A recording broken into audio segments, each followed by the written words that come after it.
Hello મિત્રો, કેમ છો બધાય? હર હર મહાદેવ, જય શ્રી રામ. આજે આપણે શનિવાર છે તો હનુમાન દાદાના દર્શન કરવા જવાનું હતું, તો આપણે આજે તો સ્કૂટી લઈને નીકળી ગયા છીએ.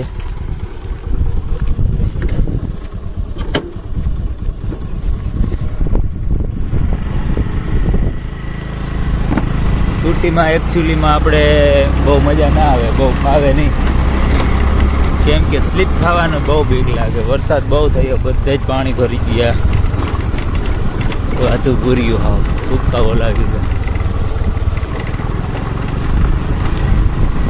જામપરમાં હનુમાન દાદાનું મંદિર આવેલું છે. મસાભાઈ સાફ કરે છે. મજાભાઈ, આ હું નાખ્યું, તમે હું નાખો હો? એસિડ સાફ કરવાનું હોય એમ? આ એસિડ નાખી તો ચિકાસ છે એ વહી જાય એમ કહેવાનું થાય ને તમારું? આજે શનિવાર છે ને?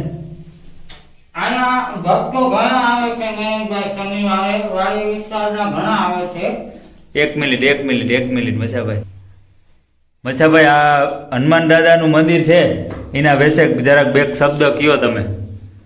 આ વાડી વિસ્તારમાં મંદિર આવેલું છે. અહીંયા ફરતા વાડીના લોકો દર શનિવારે બહુ જાજા ભક્તો આવે છે.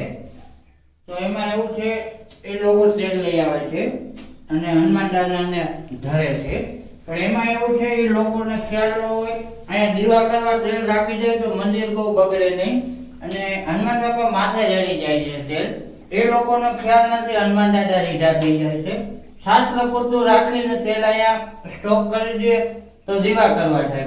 બરાબર છે. એના માટે આ ગંદુ મંદિર થઈ જાય છે, એટલે આ એસિડ થી આને ધોવું પડે છે. આજ શનિવાર છે એટલે ઘણા સાંજે લોકો આવશે.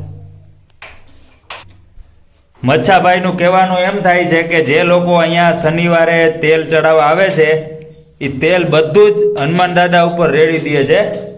એનું કહેવાનો મિનિંગ એ છે કે એને શાસ્ત્ર પૂરતું તમે નાખો ને બીજું અહીંયા રાખી દો, એટલે એને દીવા કરવામાં પણ કામ આવે રોજ માટે, અને આ મંદિર ખરાબ પણ ના થાય.